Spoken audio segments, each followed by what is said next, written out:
right, you guys, podcast time. Chew. It's quieter. Fucking podcasting right now. Chew quieter.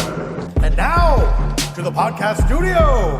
Okay, we're back with Chew Quieter, and today our special guest is Mr. Chris Meehan.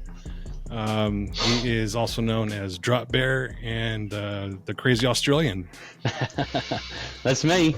I don't like to be too much crazy, but yeah. Oh no, you're crazy. You're crazy. Well, you got to be crazy if you want to put ketchup on tacos. So you know. Oh, we'll get to that. We'll get to that. How have you been? I've been good. Bit of a life change in the last year from what I'm used to, but I've settled in out here at Outlaw in Huntsville here, and it's been fun. I do miss the road and the shows and all the rest of it, but working behind a desk and just looking at the computer all day is a little different. I bet the whole thing of a steady schedule is a huge benefit that you didn't know you had, though. Well, yes. Well, now I have to wake up at a certain time every day and go to bed at a certain time every day. I wasn't sort of used to that. I was sort of, being on the road and doing shows. Yes, I had a schedule, but the schedule never, ever worked. Because like Amanda would know, when you're out doing shows, it's like, hey, how are you? And then you're past your bedtime by the time you catch up with someone. So, hang on, I need to clarify. Armando always went to bed when he wanted to go to bed. I have a strict bedtime. Yes, you did. and I always chose my room accordingly. Like, walk in. Okay, which one's at the top floor, away from the kitchen, away from wherever the living room, away from the subwoofers of the theater room. Yes. Or never gave out your hotel room. Or that. Yes, there's a few people who gave that information at the very start of me doing shows and coming, to doing the off-road shows. They found out the hard way. Do not ever give out your room number. Yeah, or else you get a 5 a.m. wake-up call. Oh, yes, and Mr. Perriman got that very from the get-go. From the first time we met, it was in Texas at Unlimited Offroad. Yes. Did I meet you at that show? Were you at that one? Yeah. Yeah. So Nate and Will got that 5 a.m. phone call. Yeah. No. They went. I was doing something. I had family something. And I didn't go to that one. Yeah. But the first one I did. I think. Yes, this was the second one. The second one is you guys did that, and Nate went with Will, and they got the morning wake up calls. Yes, that was hey, meet Chris Meehan. This is who I am. They call it the Aussie larrikin. So speaking of who you are, as we can tell, and everyone can tell by your accent, you're from New Zealand. Yes. Well. Wait! I thought he was South African. Well, if you talk to Jeremy Purick's daughters, they say I'm from England. England. So you're from Australia. You are from Australia. You came to the United States by way of boat. I didn't swim. No, I flew. Well, what I was going to say because you had some sort of a partnership or something going on with Poison Spider. Is that right? Yeah. So, there's a lot of partnerships. My first one was with John Schaefer from RPM Extreme. He used to tune my Jeep back at home in Australia. But then I also bought a lot of parts from Poison Spider and had a good relationship with Larry, Rick. Now you've really put me on the spot now. And a few other people, Starley and Dusty out there. And I was pretty much I think I was the first un-American Jeep to be sponsored outside of the US. So it was a lot of fun. And then I came over for SEMA via John, which would then I was proposed a job proposal with Poison Spider because I drove 18-wheelers back at home. and they were looking for someone to take over the seat in the Poison Spider truck to drive around and do all the shows across the country. So that was sort of set up and dropped pretty quickly because we found out Larry had cancer and all the rest of it. And then, as time went on, Poison Spider got sold off. So that job didn't come to fruition. But I made it here anyway. So how long did you stay in the States after SEMA? I was here, I think, a week and a bit. I took a trip to Canada, and I had my best mate with me, and we went from SEMA to Canada. I drove up from Vegas to Seattle, which I might say was an experience. Pretty sure we thought we were going to die that night. Did you go through Did you go through the desert to get up to like Idaho? Maybe. It was a lot of snow on the ground, so I don't know if we even saw a desert. It was a pretty crazy trip. Like I've never driven north of Vegas ever in the times that I've visited the US.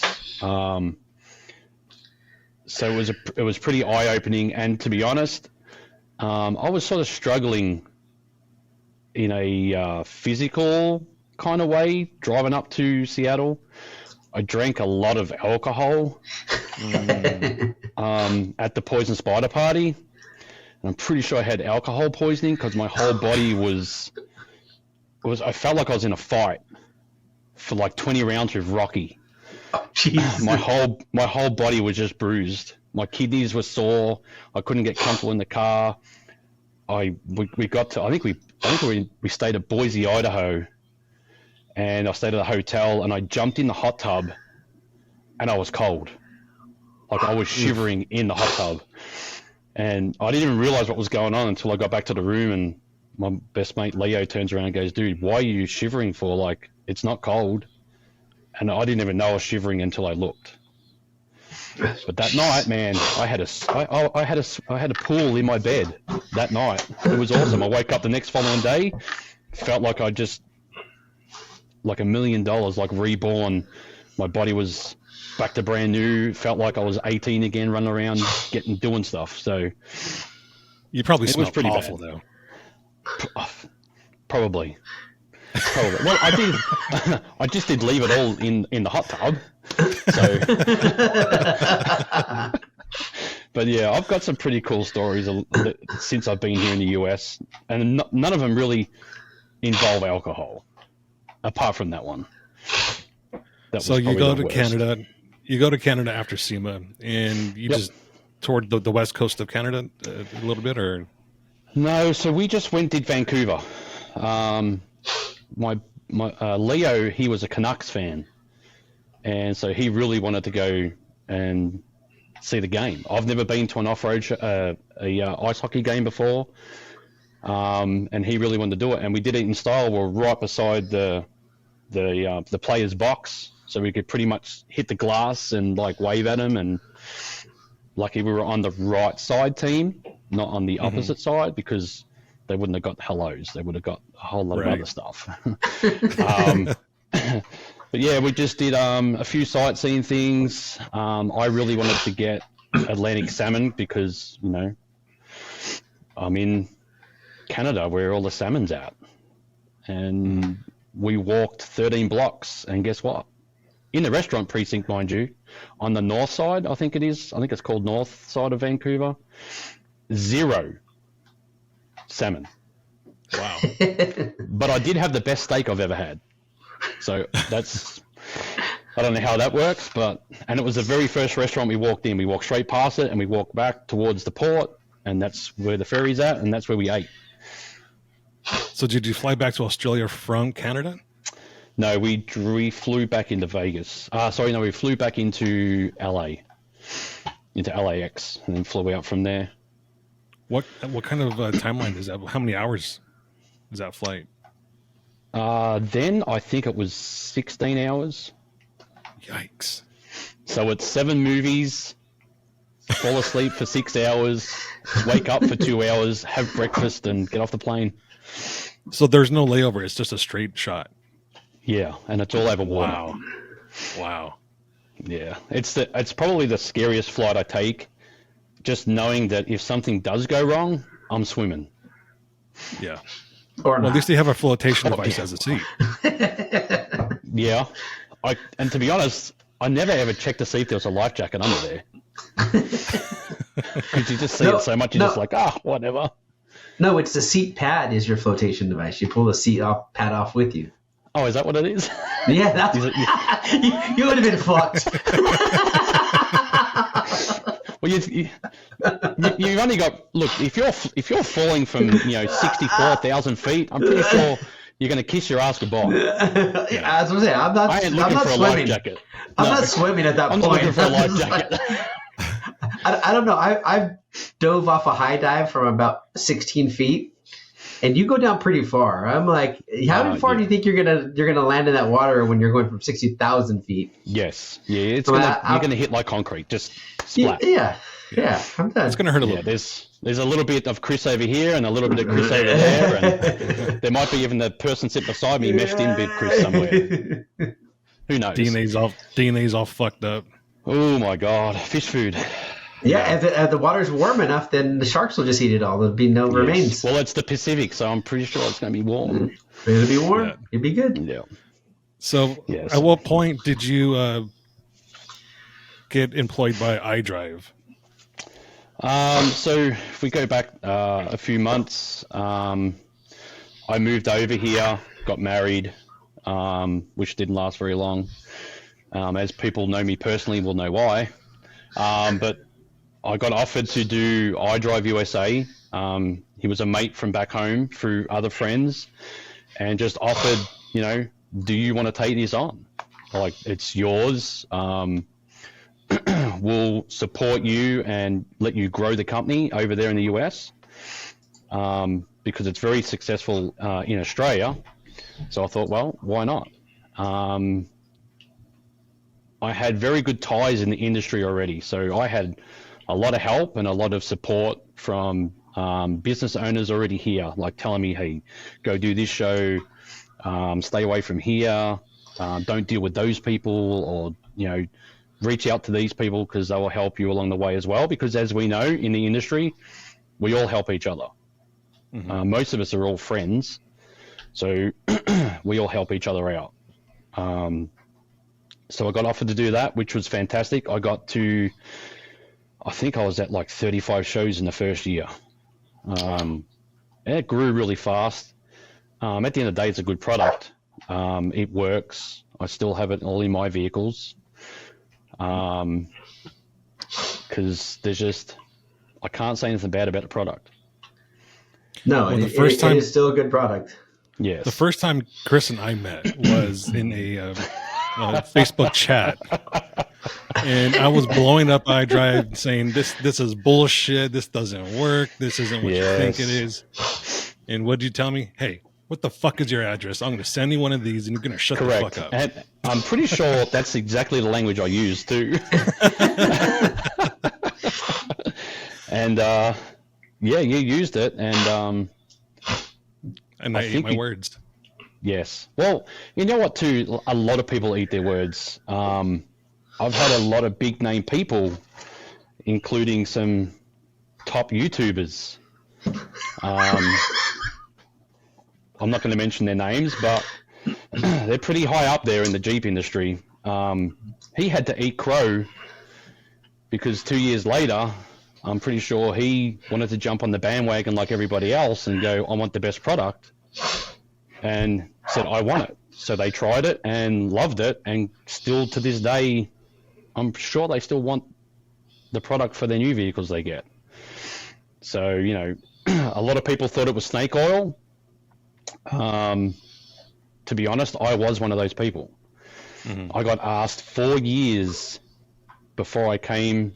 Well, when I first bought my Jeep, because I had a JK back at home, I was asked, hey, do you want to try this? Like, it works. And I'm like, why? I have a tuner. I'm supercharged. What more do I want?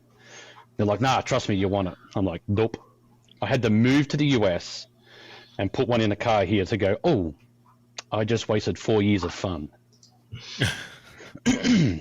So Now, did you have a different JK in Australia than you had in the US, or did you bring that over? No. So funny story. US Customs would not allow me to bring it over because they said it won't meet. NHTSA.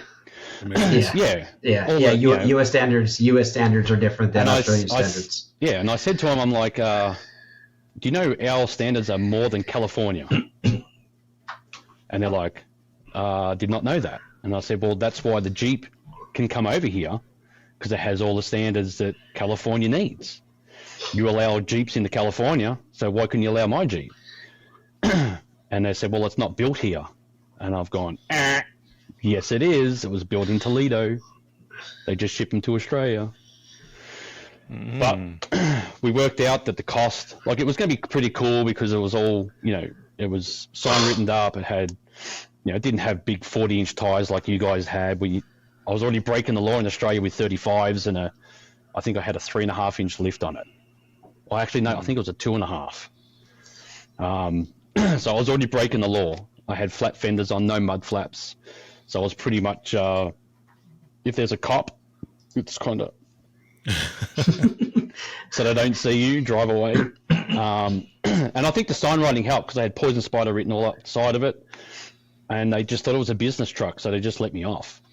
But when I came here, after we thought about it, it was probably not the best option to do, because it would have been funny going through the McDonald's drive-through, because like I'm over here on the side of the thing and I have to reach over to try and like grab all my drive-through stuff. Oh, it was right side drive.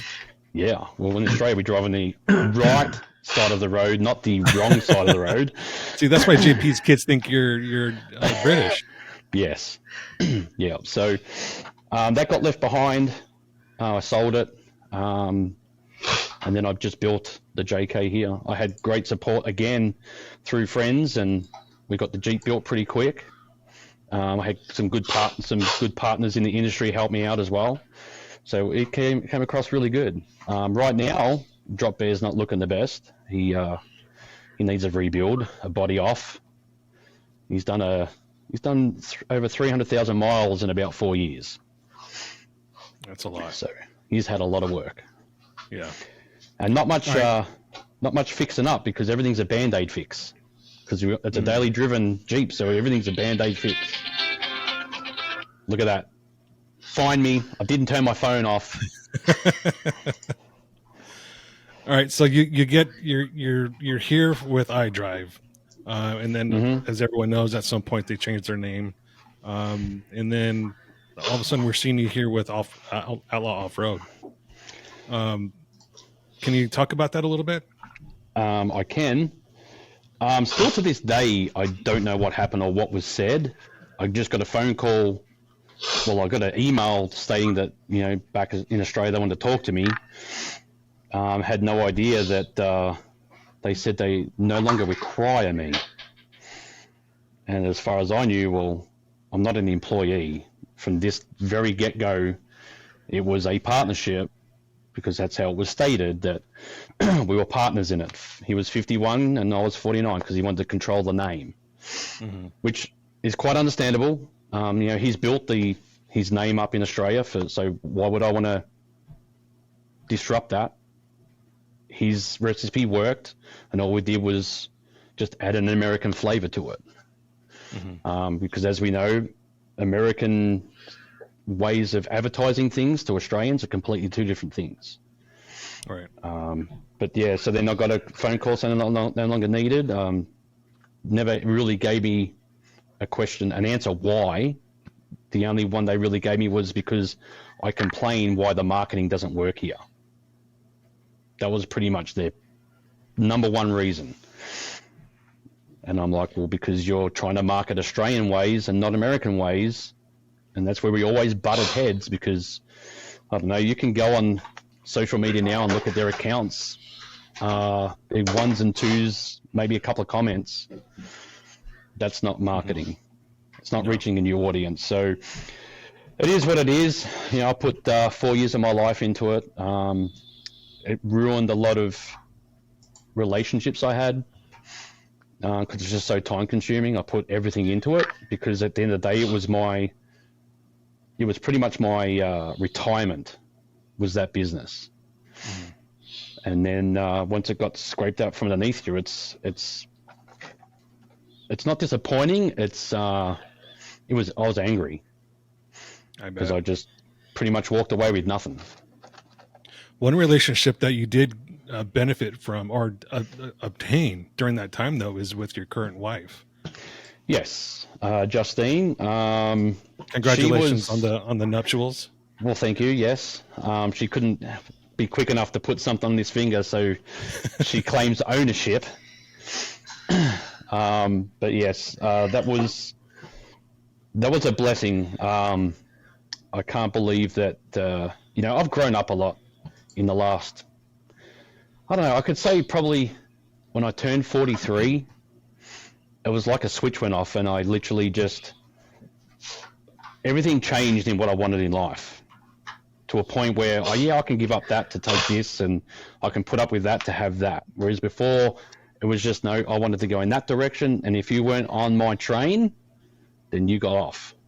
Mm-hmm. But with Justine, it's completely different. It's very mutual. It's not one-sided. I support her and what she wants to do, and she supports me. Like moving to Huntsville. Like literally, we were living in Georgia. I met her when I was living in Georgia, literally picked up, and she was, if we need to go to Huntsville, we go to Huntsville. We just bought a house in Georgia. And literally,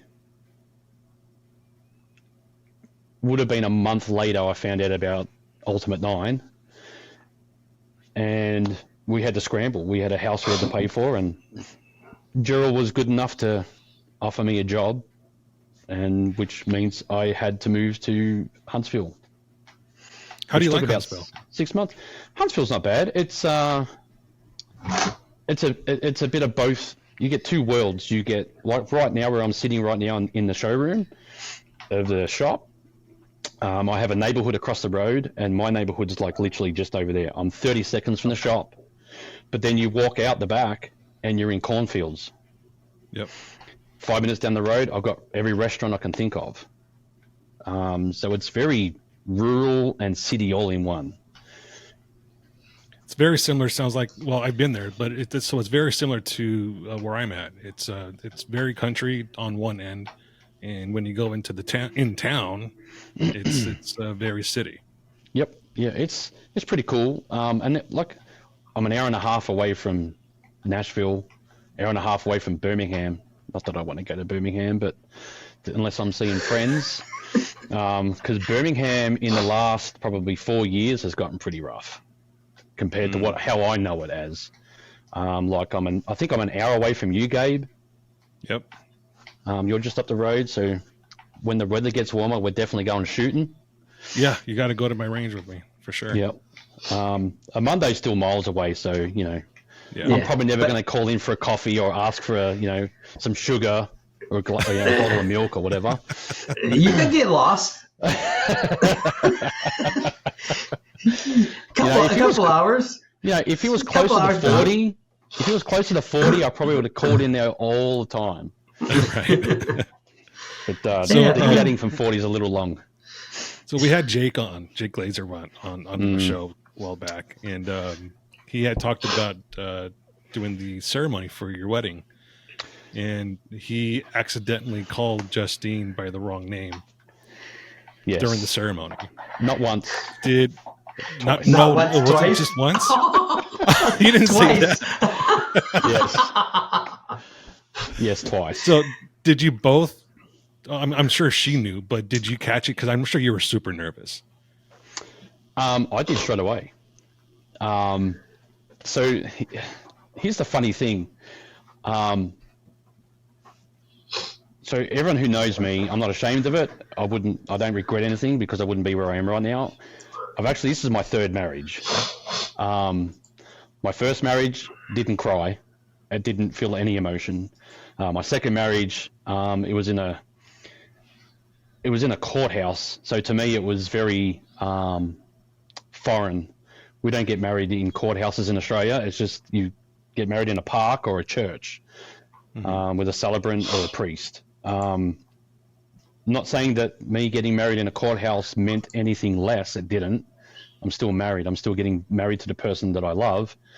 But this time I was way more nervous. I cried when Jake walked down the aisle. Because me and Jake, we go back a long way. And then he said to me, he even got a bit teary, and he said, dude, this is the most nervous ceremony I've ever done. And he goes, I've done over 100. But this one was the most nervous he's done. And I think because of that, that's why he has acted the way he did, and he was mumbling his words, because he didn't want to stuff up. Right. And you know, when you don't want to stuff up, that's when you're going to do it. Right. But I couldn't thank Jake enough. Like, he's like a brother I never had. And I say that a lot because I treat most of my friends here like brothers I've never had, because I don't have any family here. So when someone like that treats me like they're one of their own, they're pretty much family for life. And I have a lot of people like that in my life. So, I mean, she's got to be a special woman to begin with for getting married in Utah the way you guys did. I don't know if you know this, but my wife and we got married on the Rubicon Trail. Oh. So as I kind of appreciate her allowing you to do that, because it's a unique situation. Correct. Well, and the thing is, so we went, she came out 2 years ago, I think it was, to an off-road event out there for charity, which was for Hero Off-Road, which Armando's still a part of. And she saw the Grand Canyon, she saw, St. George for the first time, Salt Lake, all those kind of things. So she loved it out there so much. We actually planned to get married on the Grand Canyon. Oh, wow. The shots that we took, and I've posted, apparently it's a, what do you call it? It's a lottery now. They only allow, I think 14 cars a day to go into that site now. Trail Hero 2021, I'm pretty sure ruined that, because they had like 40 people go out there in Jeeps and literally take over the whole parking spot, and no one could go out from the public and see the Grand Canyon. So they put a dampener on it, so we couldn't have the wedding out there, because they had like 100 people turn up to the wedding in St. George. I don't know how I was going to get 100 people out to the canyon. I picked the right time of year because it was Trail Hero, so everyone could take out their vehicles and go out there. But so we just ended up having it in town and at Snow Canyon, which turned out to be just as beautiful as it did being at the canyon. Yeah, it looked like a nice ceremony. It was. Thank you, Gabe. Would have been nice to have you out there. Yeah, every year I say I'm going to go to Trail Hero, and every year I just can't get away. Because I would have had my video narrated the whole ceremony. It's like, it would have been perfect. I would have been your bouncer too. Carl Stars presents the Meehan wedding. It's not the quick trip. Oh God! It could be the quick wedding. Okay, speaking of the quick trip, there was a scene in that in that episode where you had a funny situation. I don't know if you remember this or not. So I'm going to go ahead and play this for you. Oh, yes. And let's see if we can relive this. Okay, can I just say something before you play that? Go Can ahead. I say something? Okay. I never ever knew this day was going to happen. I never met you before. I've never met I didn't meet anybody except for Marvin and Jeremy, which is another good mate of mine standing next to the Jeep there. Never met you guys before, so I didn't know we were filming, we were doing anything. Right. It was very, very impromptu. We actually didn't even check into our hotel. We were driving through. We're like, hey, let's see who's available, and we'll just pull over here at Gemini Bridges and run it. Yep. And so we got you there. Second trail ever out at Moab. I did Poison Spider. That was the hardest thing I've ever done. And then play the footage. That was awesome! Yes! Yes, that was your first! Chris, you're a fucking badass, dude! That's Well, that one's not too bad. It's the one from behind that's the scary one. Have you got that one? Which one? Have you got the one where Adam's shooting it from behind? Oh, yeah. Because that's the scary one. Here it comes. You'll see on one of the videos there that the Jeep Yeah, that was runs backwards. that was interesting. Yeah, it definitely ran backwards. So I blame Andrew Bailey for that one.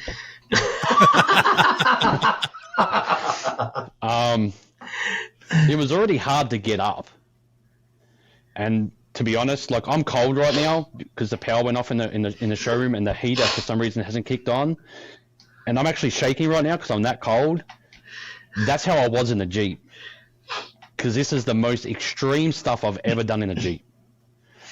There's no trees, there's no ruts. I've just got rocks and ledges, and I'm facing this way in my harness, and I got some redheaded guy telling me what I should and shouldn't be doing. I don't know this guy from a bar of soap.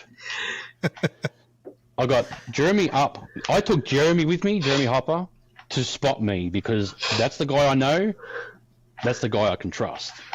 Little did he know that we were going to be stuck on that trail for almost 24 hours. Yeah. So if anyone has not seen that episode of Kingdom Crawl, we were on Golden Crack, and Chris's power steering just went. Yeah, the shaft actually came out of the pump. Yeah, but that was the first time I met you, and we pretty much bonded over that. Yeah. 13 hours stuck on the trail overnight. You know, somehow we found driftwood up on these cliff rocks. Yep. And that saved us, really, because and I can remember someone saying, "You can't burn that because you will get arrested." And I was like, death or arrested? Yeah, I think I'm going to take arrested. Yeah, but that literally I'm going to freeze to death. No, it was cold as fuck that night. Oh yes, it was fucking freezing. And again, being Australian, not brought up in America. I walk off in the complete darkness looking for wood. I had a little bit of moonlight out, and I come back with all this wood, and everyone's like, "Dude, are you crazy?" I'm like, "What are you talking about? I just went and got some wood." They go, "Dude, there's mountain lions out here. You don't have a gun. You probably don't even have a knife." And I'm That's like, not a knife. "Oh, guess I won't be getting firewood now on. Someone else can go and get it." Well, I remember the funny part. All of a sudden, I had an intestinal issue, and it had to be released. Wait, this is a common thing. You just finished with the intestinal issue. So this was an emergency that I had to take a bad shit, and luckily, I don't know if it was you that had the toilet paper, Chris, but I asked for a shovel, and you're like, "A shovel, mate? There's nothing but fucking rock around here. Where are you going to dig?" Luckily, I found a little bit of a sand spot and took a squat there. And yeah, I was happy after that. It was a funny trip because none of us took any food or drink. I think we lived on about this much water between us all. Yeah. And I think someone had. Jeremy bought beef jerky, and there wasn't much left of that. That's all we had to survive on. So it was a good way of, like, I bonded with Andrew Bailey that day, Marvin even further, Troy, you, Josh Huntley. Who else was up there? Sean. And yes, Sean, Mr. 392 now. Yeah. So yeah, it was literally. It could have been the worst trip, but we made it into one of the best trips, and it continually gets talked about when you go to Moab. Well, remember we went back there for that other event, and oh no, you weren't there. So I went back to Moab for a different event for that benefited Hero Off-Road. Correct. And we were on Golden Spike, and I walked over to our spot, and the firewood was still there. And wasn't there pennies still left Yes. on the rock? Yes. Yeah, Actually, we did go back a few years later, didn't we? You and I were there. Yes, we did. And the wood wasn't there, but the fire marks. Yes, was still there on the rock. Yeah. We definitely left our mark. Yep. Yeah, that was an interesting night because everyone seemed to have some sort of a failure. Marvin had electrical issues trying to get out to help the rescue. Yep. And then Troy broke down. Troy broke down. And then when Sean finally was trying to come get us, his power steering started to go out too. Well, and not only his power steering, his front locker wouldn't turn off. That's right. Yeah. Yeah. And But he had the 20 cheeseburgers and Mountain Dews or something like that, right? Yes, he had hey, even though they were cold, they were awesome. Yeah, they were cold as fuck, but I still ate them.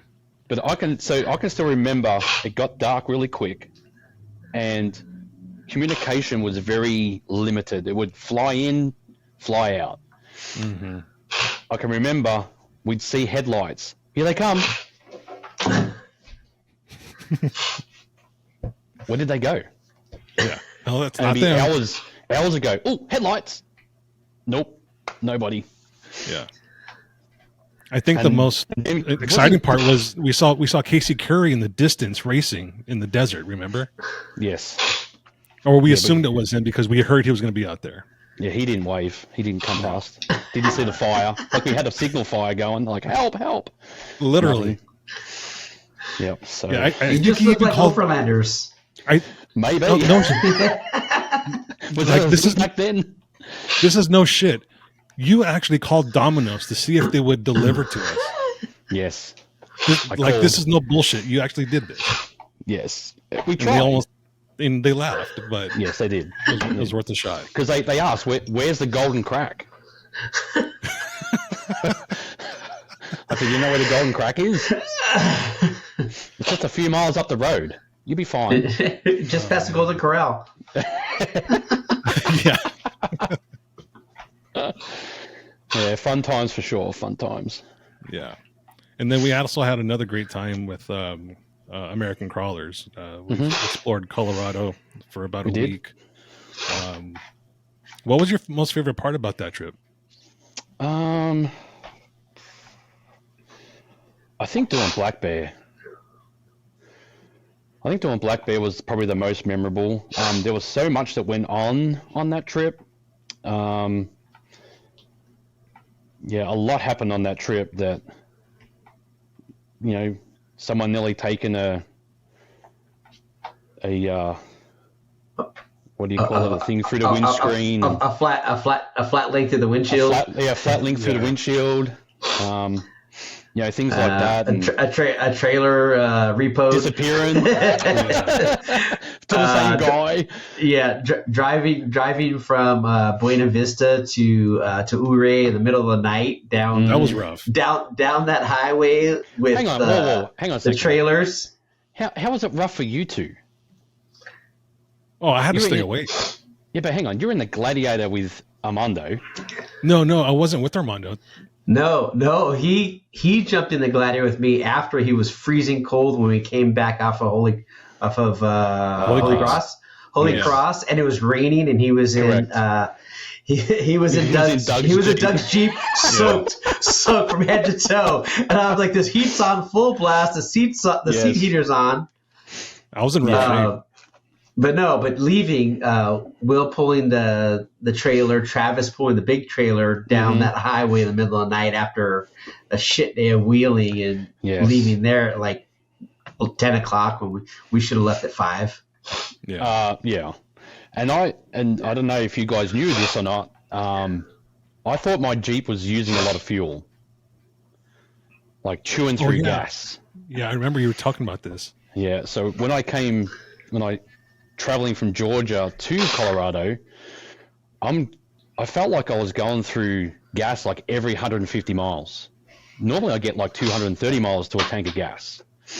And I couldn't work out what was going on. But it felt like I was getting out more and more. And normally I have the same gas stop every single time I come across the country because I get 230 miles to a tank. So I didn't worry about it. We go, we drive, we wheeling. And it wasn't until we were going to Ure that I mentioned to Doug, dude, like my Jeep's using so much gas. And he's like, really? So he sat in the passenger seat while we drove to Ure with HP tuners out, hooked up to the Jeep, and he's reading all different sensors. And it turned out to be, he's like, oh, dude, I think you've done an O2 sensor. We had HP on the phone, we had Andrew Bailey on the phone, we had everybody on the phone trying to work out why this Jeep's using so much fuel. Well, we worked it out because when we got to, I can't remember, I think it was halfway to Ure, I said to Doug, dude, I got to get fuel. Like, I've used 3/4 of a tank already, and I've only done 150 miles. And he's like, what? We've done way more than 100. Dude, we've been driving for 3.5 hours. And he goes, looks at the map, and he shows me, and it's like 300 and something miles. And I'm like, dude, it can't be right. We worked out, because I don't use my fuel gauge, I work off my mileage. Mm-hmm. That new Chinese U-Butte JK Dash thing that came out that showed your Jeep running down the road was only counting, I was probably doing 9 miles to counting 1 mile on the trip meter. So it was giving me a false reading. So here I am thinking I'm going through so much gas, and I wasn't. And still to this day, I haven't fixed it. So now I do the opposite thing. I go off what the gauge says, not my miles.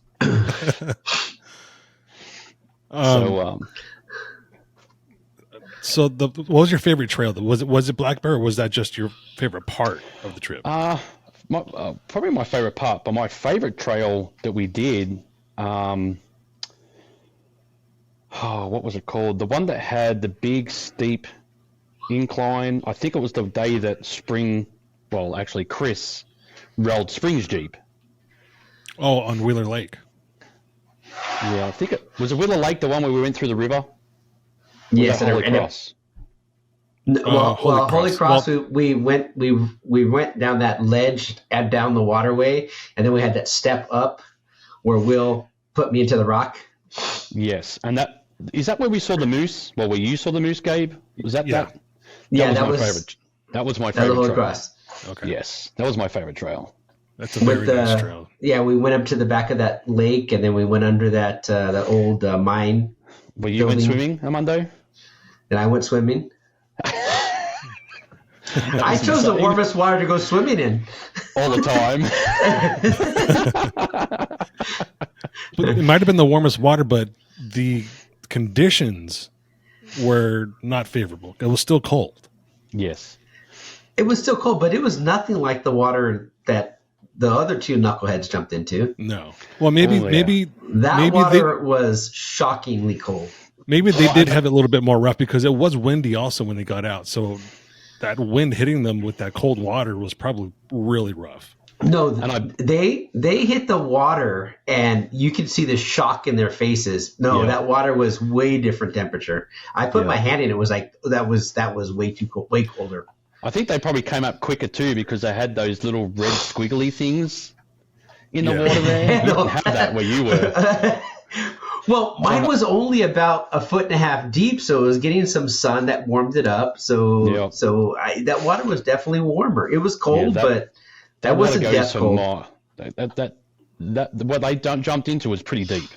Yeah, and that water was way colder. I put my hand in, it was like, holy hell, that's cold. Yeah, that's actually my favorite trail, and one of my favorite trails in Colorado, the Wheeler Lake. Between the terrain, the scenery, the length of it, it's the perfect length, I think, for just a day trip. Yep. It's top 3 of my favorite trails in Colorado. Yeah, but I bet the times that you've been up there, Gabe, you didn't get abused. No. For flying your drone around. Yeah, so what we did, capture was a Karen on the trail. Yes, I captured it because it was my drone. She had 2 dogs, and apparently I guess she's a dog mind reader because her dogs told her that they didn't like the drone. So Yeah, she made it a something like point. that. She made it a point to stop us on the trail and tell us to take the drone down and don't fly it again. Well, and no, she pretty much told us again, why are we up here? Oh, that's right. She said it was a hiking trail only. Correct. Yes. Yeah. And And I'm like, majorly misinformed. unless you've got a very wide person that's going to take up this whole trail, then you can call it a walking trail. But right now, it can fit Jeeps only too wide. Like, what's going on? And then on the way back down, we had an altercation with a group of Jeeps that was just fucking ridiculous. So Yes. I I can't even remember what that was about now. So we were coming back down, and there was another event trying to go up the trail as we're coming back down. And we hit the right of way. We pull over to the side, and there was probably, I'd say 11, 12 rigs. Yeah, something like that. We pulled off for them, gave them the right of way, because isn't the rule when you're coming down, they're coming up, you give way to the up? Yep. So they just took forever. And these were rigs that were not built very well, to say it lightly. No.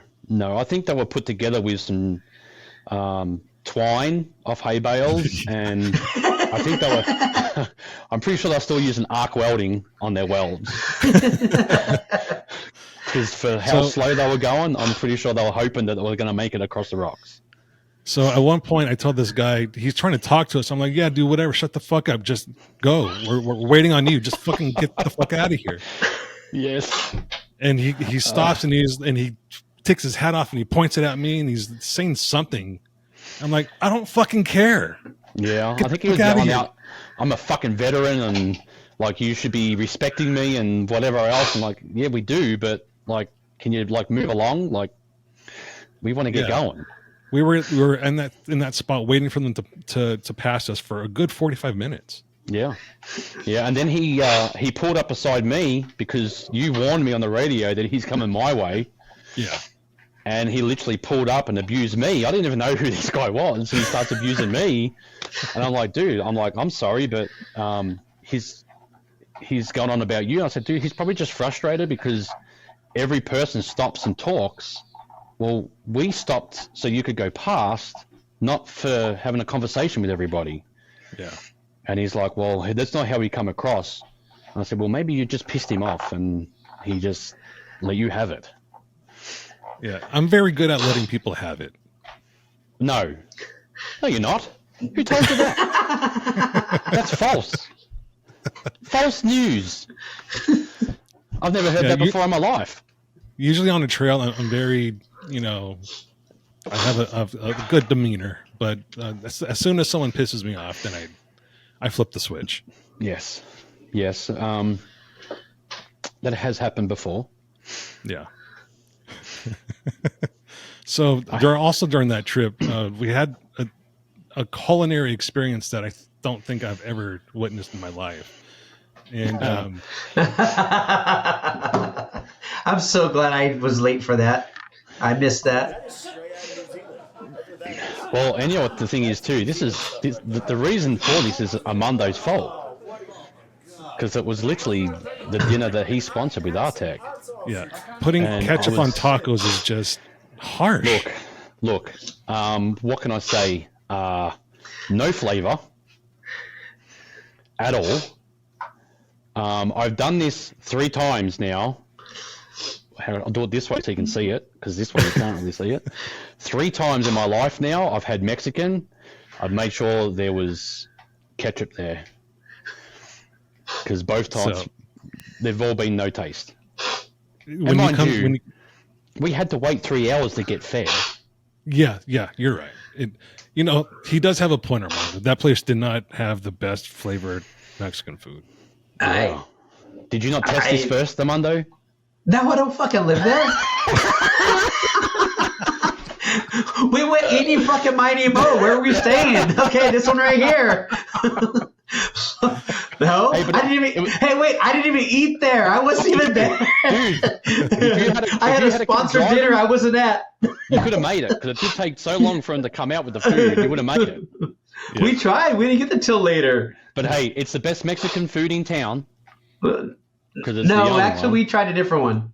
No, there was 3 choices. Ah, okay. And that one had like the best rating. It was closest to where everyone was staying, so that's why we chose it. Right. Oh, it was open late that day, I believe, or it was open late on the days that we thought we were going to do it. Yeah. Oh, well. Yeah, I believe I was still somewhere in New Mexico when you guys were giving me shit about Mexican food. You're missing your sponsored dinner. I'm like, yep. You didn't miss much.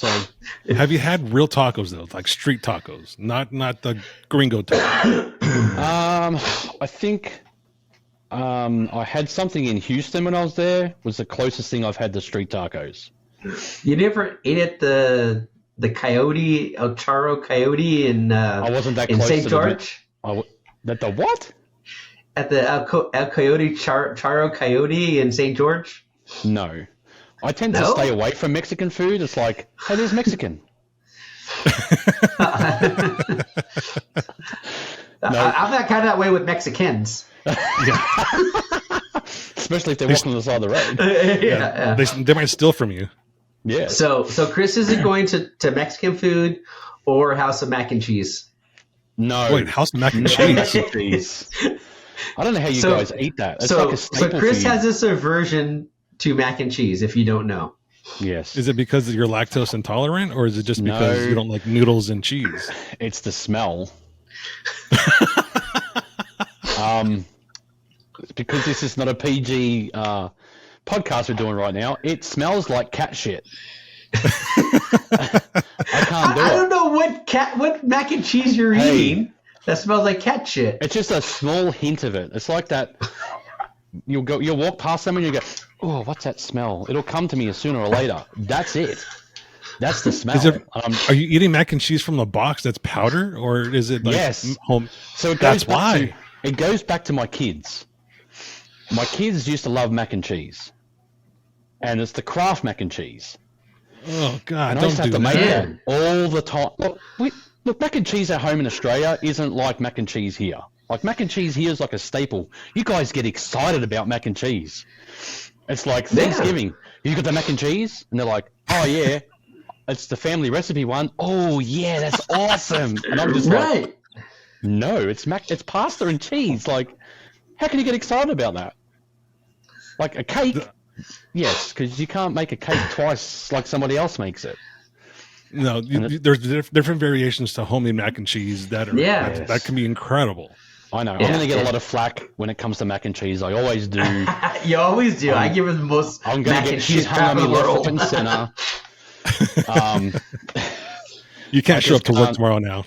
No, I just can't do it. Like, I'm watching people and they're eating it like, oh yeah, this is awesome. And I'm just like, You know what's going to happen now, right?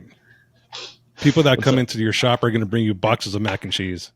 I know. Hey, there's some good elderly homes that I know of. I can take that mac and cheese and drop it off. So if you want, send me the mac and cheese. I will kindly take it to the old person's home down the road. They will love it.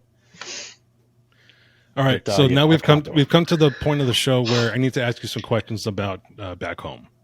Mm-hmm. You mentioned Mount Disappointment in Victoria, Yes.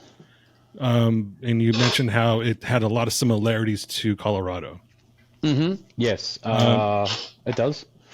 So, is it more of the terrain, or is it more of the landscape where you're above a tree line? No. It's the terrain. So you're below the tree line. So like where we were at that big rock ledge where Armando went into the rock. Mm-hmm. That kind of stuff is like Mount Disappointment. It's very ruddy. There's rock, mud holes. There's no, like, you're in the trees all the time. So it's constant. Sometimes, yes, it's pedal to the metal and try and get up something. Unless you have a Jeep and you can just crawl it. So it's okay. But it's very, I off camber. There's a lot of V notches, things like that. So when we did the Colorado, it reminded me of home. Even though I live on the East Coast, I've wheeled AOP and Stony Lonesome and Windrock. That still doesn't remind me of home because it's very clayey. It's not rock and dirt. So it felt very home for me, which was good because it's been a long time since I've been out there. And I spent every weekend wheeling because it was in my backyard. It was half an hour down the road for me. I spent a lot of time there with my brother, my father, friends. I don't know if you realize that's where the big fires went through. Yeah. About 10 years ago. That left, I don't know if anyone's really seen a bushfire. It left ash probably 5 foot deep. So you drove through it and it's like driving through sand. But you're 5 foot deep pushing it down the road. It was just crazy what that did. And the animals and like, I never ever got lost in that forest, and it's the size of Windrock. I knew every trail, every tree that you turned here, that's what that trail is. You could never get turned around. Once that fire went through, I never recognized anywhere I was. I didn't even know where the trails were anymore. So it was pretty crazy. So everyone imagines Australia as the outback, red, dirt, wide open, just barren. But that's just what you see on TV, right? Most of it is where the population is not like that, correct? No, most of the people live on the East Coast. And well, pretty much along the coastline, the east side, down the south side to the west side is where most of the population lives. The inside is too barren, too bare. You've got to be really, really tough to be living out there, and you either got a ranch, we call them cattle stations out there, that are just so big it's like a state of Texas. Would be one ranch. Like, it's just insane the amount of size it is. But I will add, we do have clouds and we do have mountains. So I've had a couple of people, when I've shown them photos of back at home, they're like, damn, you got clouds? What? I thought you just had blue sky down there. Like, it never rains. It's always blue sky. I'm like, no, we got clouds. It does rain. Like, Queensland floods all the time. I'm pretty sure I was talking to my mum, or Justine was talking to my mum last week, and they're flooded out in Melbourne. Like, they got major flooding right now. But I'm just like, yeah, and we also have mountains. It's not just flat. It's not just flat with kangaroos everywhere? Yeah. I'm like, they're in my What the backyard. hell? So is that where a lot of the crazy things that want to kill you live, is also in the outback, or is that along the coastline also? We're going to have this argument again. So the common thing I hear, oh, are you from Australia? Yeah, man. Oh, everything wants to kill you in Australia. And I'm like, no. There's a couple of things, maybe a redback spider, a funnel web, and a few snakes. That's all you have to worry about. Oh, maybe a magpie that might come from the tree from behind, or I forgot about another bird, a plover, that just flies around trying to attack you all the time. But I said, you guys have way more things that want to kill you here. And they're like, no, we don't have big spiders. I said, they're not this big. They're this big. It's like, it's all exaggerated.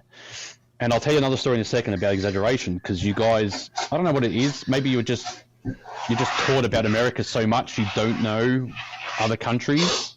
Yes, Americans are very stupid like that. You just block it out, right? Yeah. I don't call it stupid. I call it gullible. Yeah, that's a good one too. I lost my train of thought. What's not about? Oh, and yeah. So I said, you guys have mountain lions. You have bears. I don't know how many species of bears you have, but there's more than one. Snakes, things that fly around in the air, like bugs. You have ticks here. Like, the first time I came to America, I had a tick on me. I've never ever had a tick on me. And here it is on my knee. And John Schaefer was like, what was that? And I said, some green thing. And I just went, pfft. And he goes, I'm pretty sure that was a tick. He goes, did you get all of it? And I'm like, what do you mean, all of it? He's like, yeah, dude, it'll burrow down in there and you'll break it in half and it's still alive and give you Lyme's disease. And I'm like, oh. I'm like, welcome to America, Chris. Apparently I live in the most dangerous country in the world, and I'm going to come to America and die of a tick. Find the smallest thing you can get and die from it. Correct. I didn't even see it coming. But no, you guys have way more things that kill you here. Oh, yeah. Right, next and you got question. wolves. So we don't have wolves. Yeah. We just have dingoes. Dingoes. Yeah, that was going to be my next baby. question. That was going to be my next question. Is a dingo just a wild dog, or is that a different type of canine, or what is it exactly? I believe it's a wild dog. Now you're testing my history lessons now. If my mum's watching this, she's probably going to kill me. I think it was introduced, I think, from Asia. Really? And it migrated down and just became an Australian dog. Before the country split away from Asia and the plates moved and whatever, that dog stayed in Australia and just literally adapted to the landscape. So essentially, it is the American version of a coyote. Correct. Okay. Yep. All right. So now, the one question that I've always wanted to ask you, and every time I see you, I've always meant to ask you this. Okay. A drop bear. I know it's a koala that comes down from a tree, but is it a rabid, like diseased koala, or is it just one that's normal but just happens to drop out of a tree? Okay. So what a drop bear is? So I tell all the shows I used to go to, they used to ask the same question: what's a drop bear? Because it's written on the side of your Jeep. And I explained it to him, and this is how I explained it to him. I said, I never had a soft top in Australia. I always had a hard top. And they're like, really? Why? I said, well, you can't go out in the bush with a soft top because when the koala drops from the tree, it's going to come through the soft top and just eat everybody inside the Jeep because you can't get out quick enough because they're so ravenous. And they're like, really? And I'm like, yeah. I said, she goes, but they look so docile. I said, well, they are, because when they're in the tree and they're eating eucalyptus, it's like marijuana for them. They just get stoned. Really? And they're just dopey. And they're so quiet. Like you could probably, if you see one eating, if you're lucky, and he's like doped up, you might better pick him up. Maybe. But when they run out of eucalyptus in some areas, they get hungry, and then they turn feral, and they'll just eat anything. Including humans. Did they just get the munchies from the eucalyptus? That could be it too, Armando. I've never actually ever thought of that. I've never thought of that part. It could be just getting the munchies. It's just the munchies. They're just going to eat something. Let's go eat that. But I know the feeling. And that's what I said. When I came to America, I'm like, this is why I traveled around America with no hard top for 3 years in the elements, because I'm like, I'm never putting a hard top back on. I have no need. But yeah, a lot of people believe that story. You can Google it. I might have to later. There's a few pictures out there. But going to gullible people, my first trip to America was about my oldest daughter, she's 21 this year. Was probably 22, 23 years ago, when the plasma TV first came out. So it was like this wide, heavy. I was flying actually back home. We were in LAX. We flew United. And we were sitting in the middle of the plane. So it was my wife, me, and these two elderly couple next to us. And we're talking, and they're asking all about Australia. And I'm like, yeah, you guys have it so good here. And they're like, what are you talking about? I said, you guys have these big screens, and they're flat, and it's in color. And they're like, what? I said, yeah. I said, I think you guys call them a plasma TV or something. And she's like, yeah. I said, you guys have 100 and 300 channels on that thing. I was like, all I did was stay here and just watch TV. I said, I watched the American Chopper, the whole series. Only one sitting. That's all I did. So I got back to the hotel, American Chopper. And they're like, wow. And I said, yeah. I said, and you have bathrooms in your hotels, so you don't have to go outside. Wait, hold on a second. What? You have to go outside in Australia? Yeah. Gullible people, Gabe. Oh. There's one. There's one right there. Yeah, right here.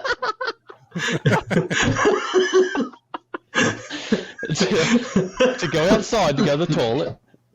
2, my kids ride horses to school.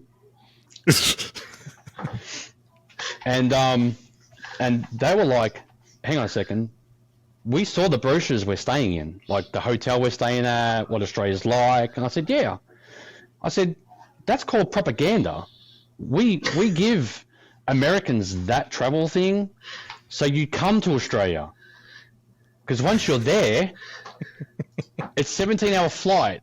Are you going to jump back on a plane and go straight back home because it's not what you think it is? We just need you to come to the country. So we just make a whole lot of shit up so you come. And that was so like, oh, she was nearly crying, but we've made the biggest mistake. And I said, I'll even prove it to you. When we fly into Melbourne, look out the window. I guarantee you're going to see kangaroos. And she's like, what? I said, yeah, they're all in the airport. Like, it's the bush. Because I know for a fact, every time you fly over, there's kangaroos down there. So when we flew over, she's like, oh, there's kangaroos down there. And I'm like, yeah, I told you. We live in the bush. It's primitive. We have black and white TVs still, and it's like huge black and white TVs. The fat back TVs. We get through the gate, and what's in front of us as we walk through the gate? A damn plasma. And I look at her and I go, ha ha, gotcha. I had it going for 15 hours the whole flight. From that point onwards, I knew Americans are gullible. They'll believe anything you tell them. Yes, we will. Especially if someone that has an accent, because for some reason Americans think if you have an accent, oh, they're probably really educated. Yeah, I'm not. I've just had a lot of life experiences. I never, to be honest, I never passed high school. I don't have a high school diploma. I left at, I think, 16 or 15 and just went straight to the workforce. Mm-hmm. So everything's pretty much self-taught. And yeah, I can tell your education level because everything is with 16 and 15. Yeah, we don't pronounce the teen. Well, I say 17 now. I don't say 17 or 13 or 14. It's very pronounced now. And the funny thing is, so my daughter came over for the wedding. Even when I went back to Australia for the short amount of time I did for 5 days to see her debutante's ball, which is like the prom here. Mm-hmm. She said, "Dad, you're losing your accent. Like, really? You're sounding more American than you are Australian." And I'm like, "No, I'm not." And Justine's like, yeah, you are, because everyone here, when we're in Australia, she's like, "Holy crap, you don't sound Australian at all." But it's like if I hear an Australian, it all comes back straight away. Sometimes my wife will say, "You're sounding really country right now," and I've developed sometimes a little bit of a country accent. Mm-hmm. It doesn't always come out. It mostly comes out when I'm talking to the local folk. But yeah, I totally understand what you're saying, though. You need to remember, it's not an accent; it's a drawl. Yeah. Yes. Yeah. You just gotta hang your mouth out and start right and talk like this. Just keep drinking more whiskey. See, there's only one word that will make me sound American, and it's when I say the state I live in. For some reason, I have to say it's Alabama. I just can't say Alabama. It's Alabama. And I think it's from Alexander Shinar. Do you know who that is? No. So have you ever driven through Alabama, and every billboard that's on the highway on the side of the road, it's an insurance guy, and his name's Alexander Shinar. And you're gonna hate me now because every time you come down, and they're in Tennessee too, just so you know. He's grown. He's on every single billboard, and on the radio here, it's on every 30 seconds. So when I first came over here, all I hear is, "Call me Alabama." Ever since then, I can't say Alabama properly. It's like it replays in my head. But that's the most American I can sound. I still remember the first derogatory word he taught me that Australians use. Do you remember what it was? Do you remember? No. Abo. Yeah. Yeah, well, it's like another name here that people use, but you said you wouldn't call an Aborigines an abo. No. It's just the same as you wouldn't call that other person the N-word. Yeah. Yeah. So I've used it a few times just to be a dick. You got some Aborigines in Tennessee? Okay. So he's surely not. I'm like, who are you calling Aborigines? That's like saying a Mexican in Australia. That's just never going to happen. Yeah. No, so like for example, if someone is on Twitter and they're like, Trump is just a blah blah blah and this and that, just making up shit. I'm like, you're a fucking abo. What do they come back with? Are they Americans you're telling that to, or Australians? Probably Americans, yeah. Okay, so they're going to have no clue. They're going to think this you have no an clue. Idiot. Yeah, but I mean, probably Googling it, abo. What the hell's that? Yeah, but that's the whole point, is like to make them feel stupid, Yeah, so there's a whole lot of derogatory things that can go on about Aborigines. Yeah. We call them a different name too. We call them a different name too. Yeah, we call them a bung. A bong? No, a bung. Like B-U-N-G, bung. Bung. Like a bunghole. No, it's like a bung. Like you hit something, bung. So I was told this word when I was 14, traveling from Melbourne to Perth, which is like driving from Georgia to Washington State. Actually, no, sorry, I'll change. Yeah, it's probably that. It's probably that in one go. I was traveling in the 18-wheeler, which is what we call back at home road trains, so they have more than one trailer. Mm-hmm. And he said to me, he goes, "Hey, you see that Aborigine over there?" And I'm like, "Yep." He goes, "We call them bungs." I'm like, "Bung?" I'm like, "I thought that was an abo." He goes, "No, they're bungs." He goes, I said, "Why are they called bungs?" He goes, "That's the sound they make when they hit the bull bar. Bung!" They bounce off the front of the truck. And I'm just like, as a 14-year-old, I'm like, "What?" And he's like, "Yeah, we hit them." I'm like, "What are you talking about?" He goes, "So if anyone's watching this and you travel to Australia and you're in the outback and you see an Aboriginal, or pretty much anybody in the outback, unless they're, I don't know, they could be white too, I don't know, but typically if anyone's waving you down and they're an Aboriginal, you do not stop for anything. Includes boom, because there's probably 10 of them in the bushes back there and they're going to rob you, steal your car, and drive off." Sounds like anywhere in America where you drive down MLK. And yeah, I have another funny story about that one. I think it's... Is that a Memphis story? No, it's a Texas story. The first time I stayed in Texas, I can't remember what... It's 1649, I think it's called. And it's pretty much... I stayed in the worst neighborhood to ever stay in Houston, and I stayed there. In Houston. How about you in H-Town? in a hotel, and it was a Days Inn.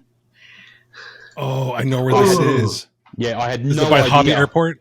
Was it near the Hobby Airport? Yes, I've been there. I had no idea where I was. I just got the cheapest accommodation and stayed there. And apparently I was in the worst neighborhood, and I'm walking around like, hey man, like, "Hey dude." And I didn't know gangsters stayed there. They're doing drugs in the parking lot, and they're probably, I don't know, "Here, have my gun, and I'll take your gun, and I'll buy that one," and whatever they were doing. I'm just walking around like everybody's friendly. And then someone tells me, she goes, "Dude, how are you still alive? Like, that is..." "And your car's still there?" And I had a white Challenger back then that I hired. And I'm like, "Yeah, why?" She goes, "Well, I don't know how that's not jacked.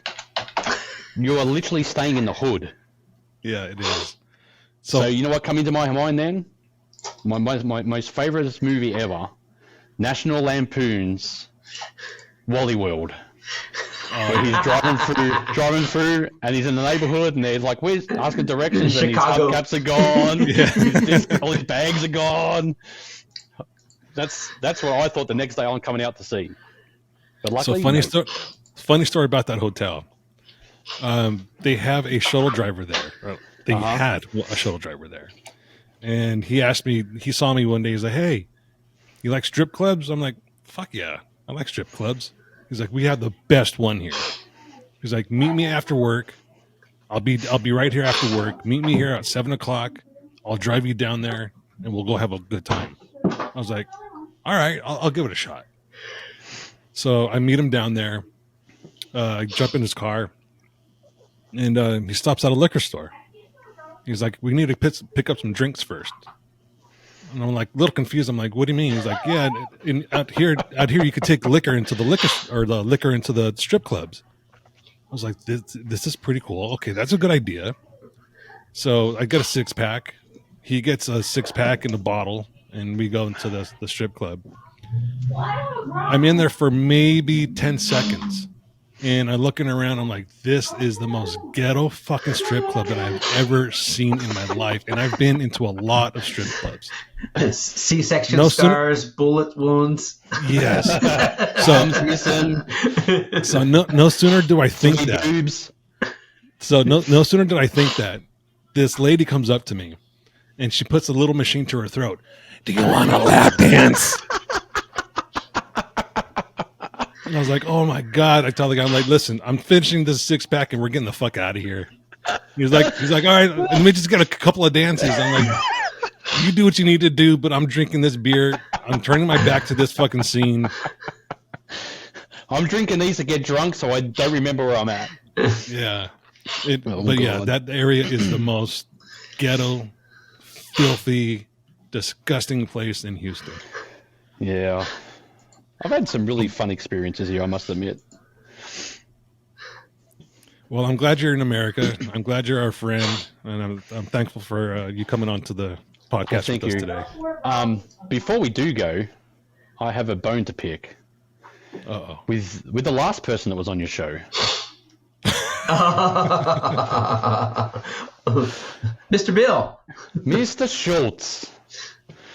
So I went to Jersey this past weekend.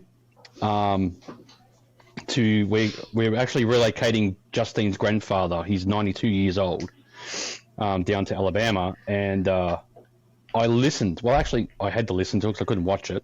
Listened to the podcast, and I literally sat in the truck while I was going to fuel up because Bill was talking about not only Mob Moab, but his racing days.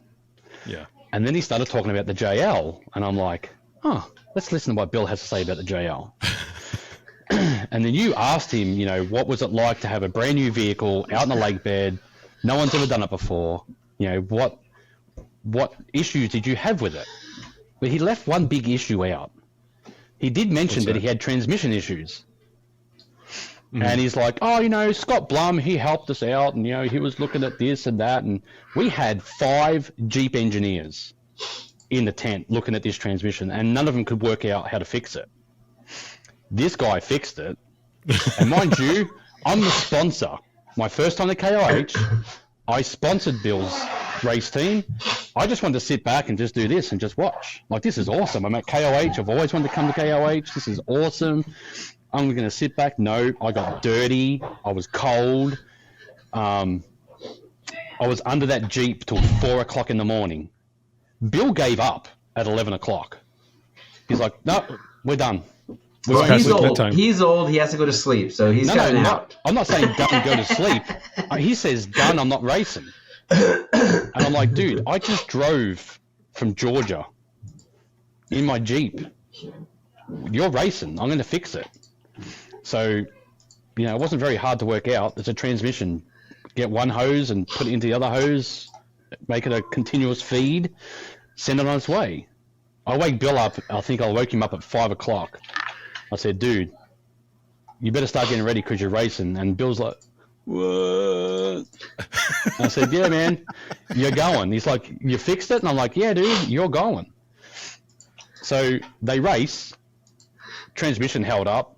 I can remember Bill coming back to me after they timed out, and the shocks just having a good old flap around, the reservoirs just flopping around. You can't knock rock crawler shock absorbers, because that was a rock crawler shock absorber just flapping around. I don't know how many hours that was just bouncing off the tire. It still worked when we got back to the pits. But Bill has a hard time thanking me for stuff. That same weekend we're at Moab, did he not just pick up that race car that weekend? Yeah. No. Guess who fixed that one too? You did. in the house that I got with him and said, hey, you could stay with us, and guess whose Jeep was parked in the garage? Not mine. Bill's. I said, what's going on here, dude? We're working on it again? He's like, oh yeah, well, you know. And then comes to St. George with the same race car. Where is it again? In my garage. Who's fixing it? This guy with Ryan. Bill's just there. Are you done yet? Maybe he forgot your name. No, I called him straight after that podcast I listened to, and I'm like, all right, buddy, we got a bone to pick with you. And he's like, what? And I said, goes, dude, I just forgot. I'm sorry. I'll make sure to call you out next time. I said, don't worry, I'm calling you out next Wednesday when I'm on the podcast. But no, me and Bill, we're really good friends. Have been for years. Always will be. We like to hang shit on each other, so don't think that I'm having to go at Bill because he didn't thank me. It was just another dig into Bill. That's all right. And I can do it publicly, so it's all good. Yeah, he could take it. Yeah, Bill's used to it. He said he was prepared to get roasted today. So he did? I believe he made a comment on last week's show about one of the clips about getting roasted today by you. Yes. So I saw that too, and I think I loved it. And I'm like, it's coming. It's coming. Shit. Well, man, again, thanks for coming on, and it's good talking to you. Good, I appreciate catching it. up. definitely. And, Yes. Thank I can't you, wait for you to come up and bring your Lapua. Yes, I haven't shot that gun for a long time. I'm kind of looking forward to it. Yeah, me too. I want to hear You'll have that to- thing just sing. Yeah, you'll have to teach me on how to sight the. I'm still learning on how to, do the whole range and turn this and turn that and. Have you bought how your to first be a AR proper yet? American. Sorry, Ramondo? You're still learning how to be a proper American and your guns. Well, I have all the guns. So the first time I got the very day I got my driver's license, my American driver's license, it wasn't like I'm excited because I got my driver's license. I can drive on the roads legally now. I was kind of upset about it because now I can't get out speeding tickets and stuff because I had an Australian driver's license and no one knows what to do with that. I went straight to the gun shop. As soon as I opened it, oh yeah, gun shop, here I come. And that's where it started. I bought an AR, I bought a 9mm, I bought a SOCOM 458, and that's how the Lapua came, because I went to go to get ammo for the 458 and walked past a table with this big ass gun on it, and I'm like, oh, that looks good.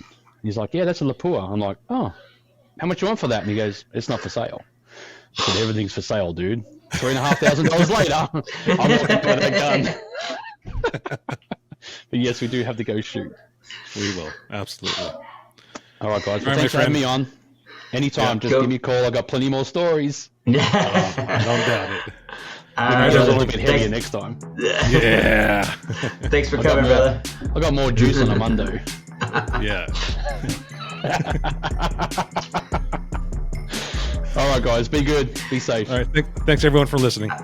Take care. See ya.